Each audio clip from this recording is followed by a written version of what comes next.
Welcome to Real Estate Investing with Alex Deacon, the Deacon of Real Estate in the Pittsburgh area. We know him, we love him. Alex, how are you doing today, good sir? I'm doing good, buddy. How are you? We're hanging in there on this Monday afternoon. Normally it's a Friday taping day. We're taping on Monday today. Yes. So let's get into some business type stuff. Friday we like to have a little fun. That's our MO on Fridays. Let's get down to brass tacks today. Friday's fun day. Friday's fun day. Monday's manic Monday, I guess, right? So All right. we're going to drive everyone into a mania today when we talk about this. Because, Alex, I got a statement for you, and we're going to discuss. And people at home, their heads might explode. What would that statement be, Adam? The statement is my bold take, as they say in the sports world. Yeah. It's not all about the cash flow. Oh, it is not all about the cash flow. It's not? Absolutely. No, it is not. Now, everything you read... Oops, I've got some printing going on in the background. I'm printing money. That's exactly what we're doing. So, yeah, I talk to my accountant and he tells me it's all about the cash flow. And he is absolutely 100% correct.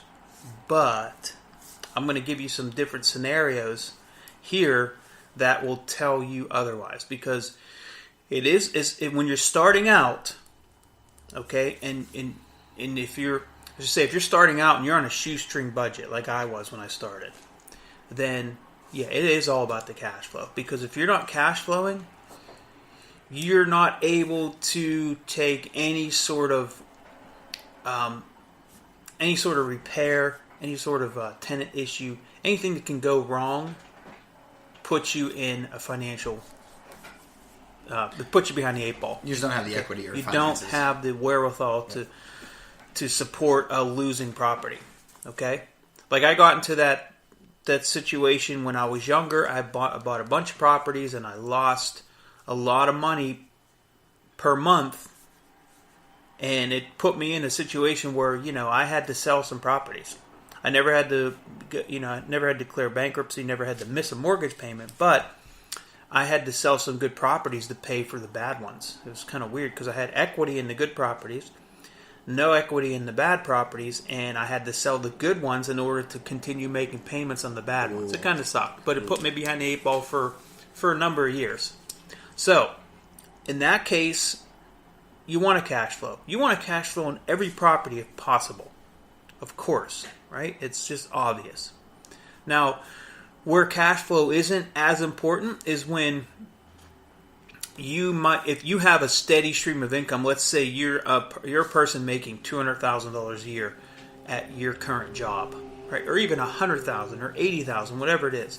If you're making $80,000 and you're living well below your means, or you're making $200,000 and you're living like a millionaire, I'd rather be the person making $80,000, right? Mm-hmm. Because you're living below your means, you're saving money, you respect money, you don't love it, but you respect what it can do for you. So it doesn't matter how much you make, it's a matter how much you spend and what your lifestyle you live.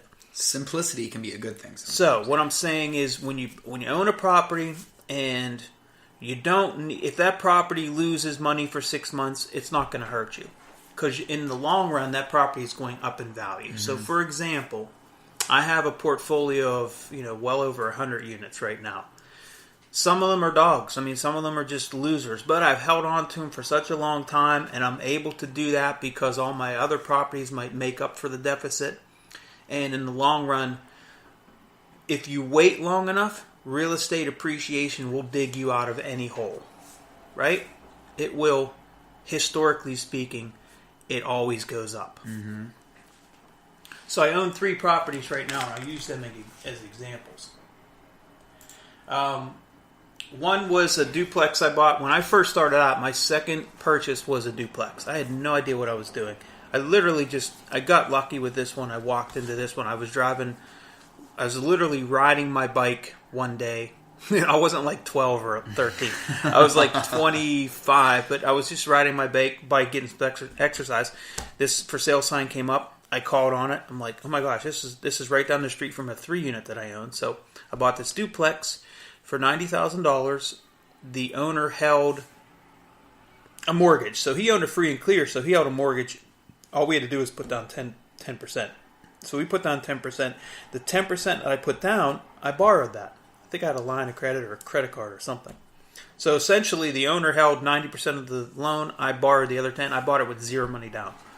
For 15 years, during the time this is amortized over 15 years, I never made any money.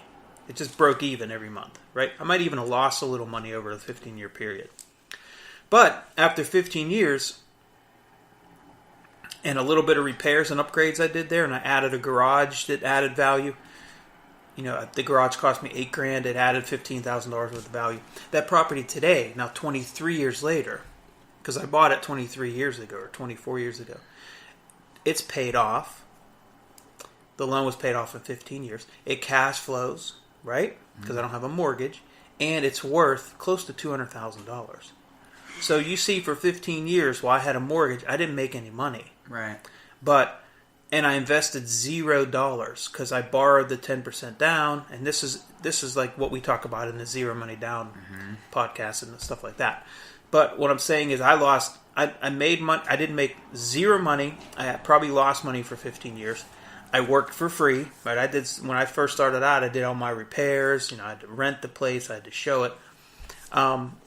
But now that property is worth $200,000, and I get a nice check every month because it cash flows. So that's where cash flow, if I would have sold that property because it wasn't cash flowing, what would I have done with it? What would I have done with that money? I would have had to invest it elsewhere, right? Which is possible.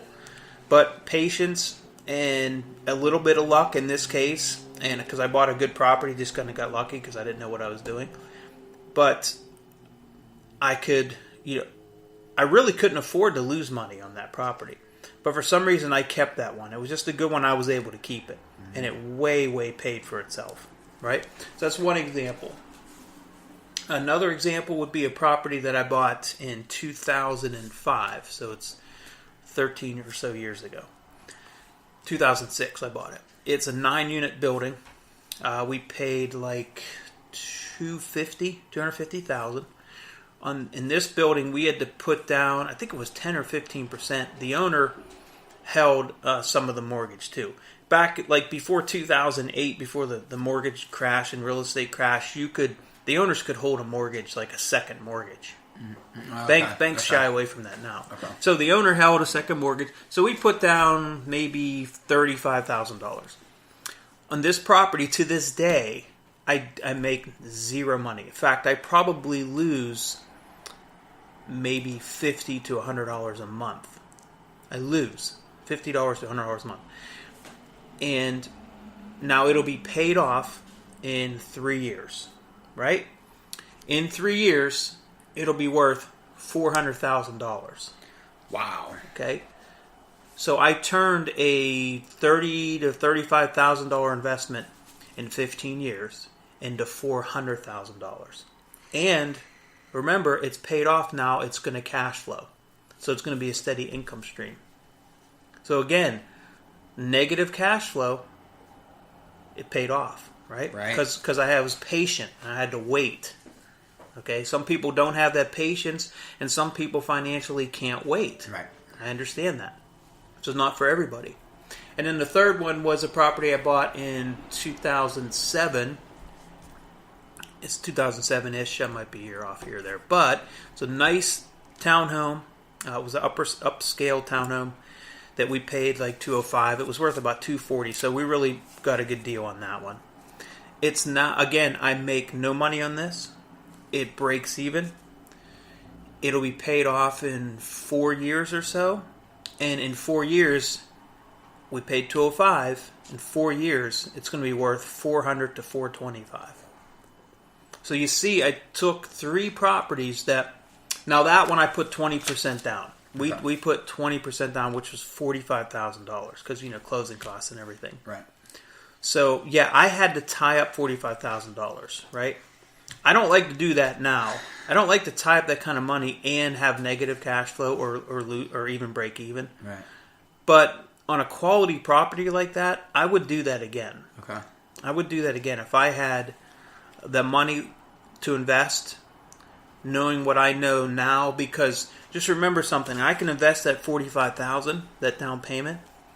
Then in 6 months to a year, since I got such a good deal on it, I have equity in that property. So I can get that money back. So it just ties up that money for a short time. Then I can refinance it, or I can get a blanket loan and refinance a bunch of properties, or some sort of line of credit on the equity that I have. Okay. But these are 3 scenarios, and I have others, but these were probably the ones that came to mind that are probably the best, where I took properties that were worth, let's just add them up, 253 to like $550,000, give or take, and now they're worth absolutely, or they will be worth in 3 years when they're all paid off, way over $1 million, like probably 1.1 maybe. Whoa. Or so, with very little money down, but I lost money or broke even on these properties for 15 years, right? So most people don't want to hear that. They don't get into real estate to lose money or break even. Right. But if you did what I just did with these 3 properties, let's say 10 times, you did these 3 properties, but 10 times, you're a multi-millionaire. Yep. And you are cash flowing well more than you need to live a comfortable life. Playing the long game. And that's when cash flow is not always king. Okay. Now, with and this is, I know there's no real answer to this, but that's why I'd rather get your opinion on this. But, you know, when it's not all about the cash flow, it's really more about patience than anything else. And being able to sit, it sounds like, on a property and letting it appreciate over time. Mm-hmm. When people cannot do that, is it more because they lack the patience, or do you find that people typically run into money matters where they have to hurry up and get rid of properties that they maybe would not have wanted to? It's a combination. Okay. Yeah. Sometimes, like I was in this, I shared with you the situation I was in, mm-hmm. where I couldn't wait. Right. If I waited, I couldn't make payments on bills and cars and health insurance. I couldn't do it. So I understand that. This is not for everybody. This is not for every scenario. Mm-hmm. But if you can wait, sometimes, like I still own properties that I'm upside down with, right? Mm-hmm. That lose money. I have one single family home that loses like $400 a month. I bought it to flip it. I made some mistakes. I shouldn't have bought it. Timing was wrong. Whatever. Right. You make mistakes. You have to live with them and learn from them. So this property I rent out for like $2,000 a month, and I'm still losing money.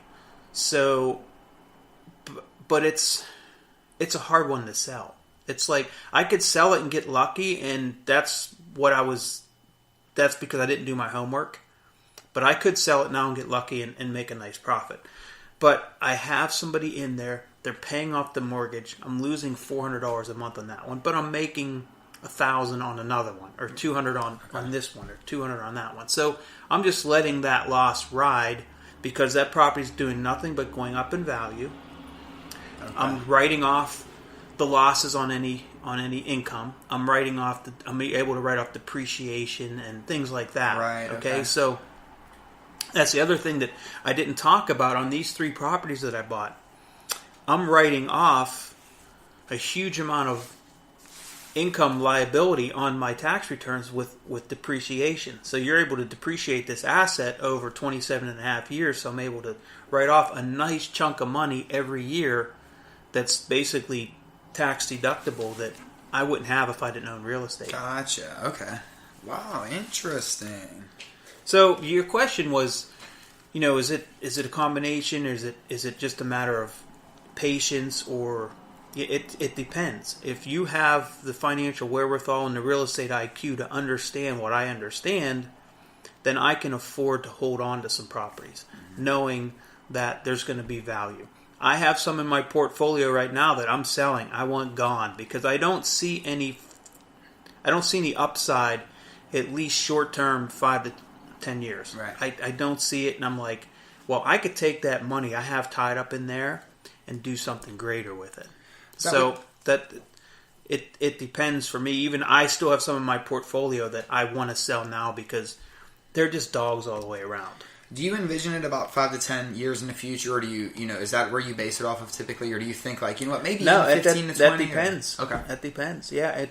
If I own, like, some of these I own in really good school districts, and there's just highly unlikely that anything bad is going to happen to hurt that market. It's always going to go up. There are some I own in some rough areas that I foresee economic development and some growth and potential huge appreciation. Mm-hmm. Those ones I'll hold on to and suffer what I have to suffer with now. Right. But some that I have that I see no upside, I see no economic development, I don't see it or feel it, then it's time to take my losses, unload them, take that equity, and put it to good use. Right. Gotcha. Very good.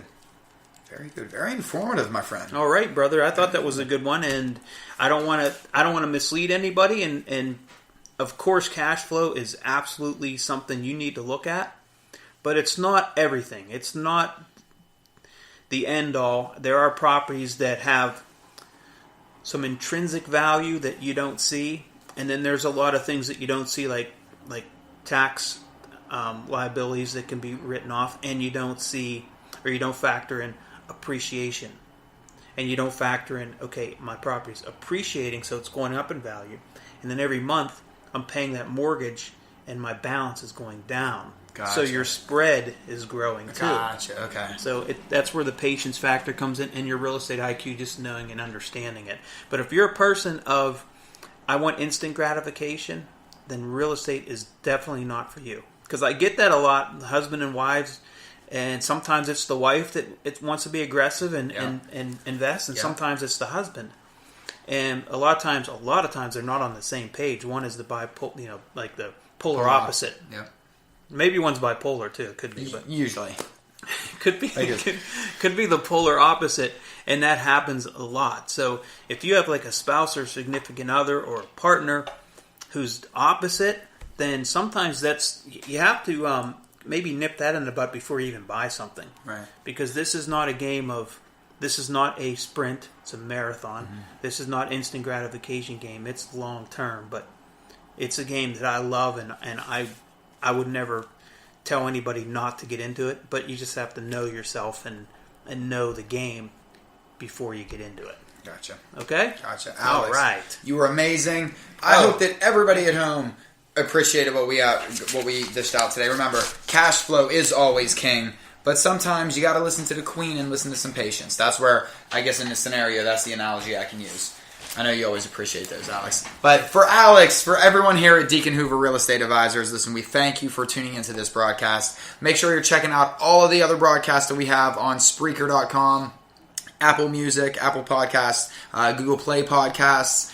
Type in DHRE or Deacon Hoover into any podcasting service. You should be able to find all of our listings there. Social media, like us, follow us, do all the creepy things on Facebook, Twitter, LinkedIn, all of those kinds of deals. And guys, for Alex and everyone else here at DHRE, I thank you. I am Adam, and we will see you next time.